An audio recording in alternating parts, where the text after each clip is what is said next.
Welcome to me, Kamchi Yisrael. In PARASHAT Shemini, the Torah tells us that Vayihi Bayom HaShemini Kara Moshe LiAharon Ulavanav Ulaziknei Yisrael, and it was on the 8th day that Moshe called to Aaron, his sons, and the elders of Israel. Why the 8th day? Why not simply call it the first day?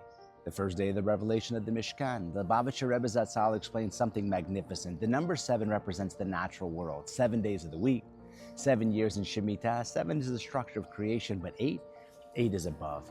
8 is the number of transcendence. It represents the realm of the miraculous, the supernatural, where holiness breaks the boundaries of nature. But that level of Kedusha, that Shekhinah descent from Shemaim, doesn't just arrive.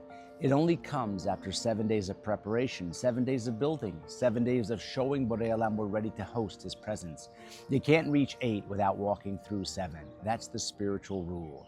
The miracle follows the effort. The fire only falls when the altar is built. And that's the message of Bayom HaShemini, that even the highest levels of Kedusha require quiet labor, consistent devotion, and unwavering emunah. And when we prepare ourselves with sincerity, Kutchabrichu responds with greatness that's beyond it. Let me share a story with you. It was 5708, Tel Aviv. Sirens, shell fire, blackouts, fear. A young couple had just given birth to their first child, a beautiful baby boy, and as the 8th day approached, they decided, we just can't do it. It's too dangerous. We'll wait to do the Brit Milah when the city is calm. But their neighbor, Rabbi Avram Weiss, couldn't accept that. He said, this is Brit Milah. It comes on the 8th day and you can't delay the covenant of Avraham Avinu. And then he added, I'll take care of everything.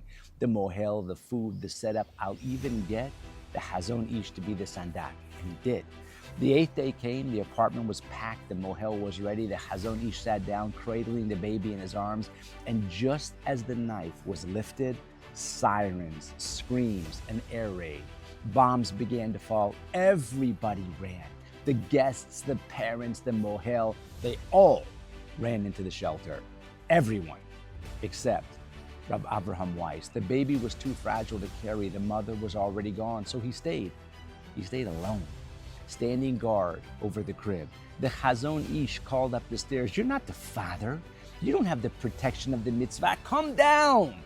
And Avraham Weiss looked back, calm, steady, unshaken, and replied, Rebbe, I may not be the father, but I made this Brit happen. I arranged it. I fought for it. I now consider myself the Baal Brit, and I believe the protection is mine. The Hazon Ish froze. He didn't say another word.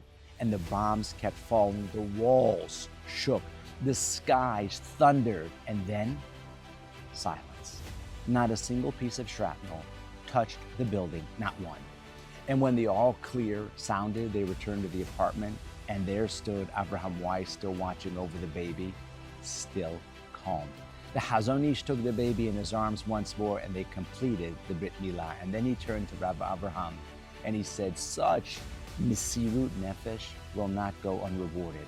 I bless you with long life and a clear, strong mind until your final day.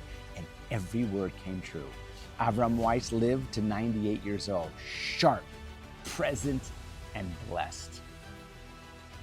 Ladies and gentlemen, some people wait for the 8th day to arrive, but some are the reason that it comes. They don't chase comfort, they chase Kedusha. They don't stand back when the moment feels risky. They step in with a heart that says, this mitzvah is mine, and I'm not moving. And when the sirens wail, when the ground trembles, and when the world runs for shelter, they're the ones still standing by the crib, still holding the line, and still whispering, Borei Olam is here, and I fear not.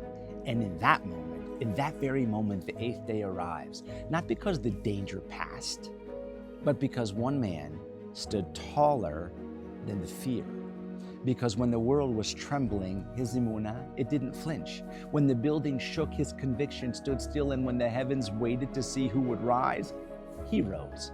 That's when the Shekhinah descends. That's when the fire falls from Shemaim, and that's when a Beracha is sealed. Not just for a moment, but for a lifetime. Because the 8th day doesn't wait for calm skies. It comes for those whose faith refuses to fall. It comes for those who don't just believe in miracles, they live them. Mi Kamchi Yisrael. Shabbat Shalom from Yerushalayim, Ir HaKodesh.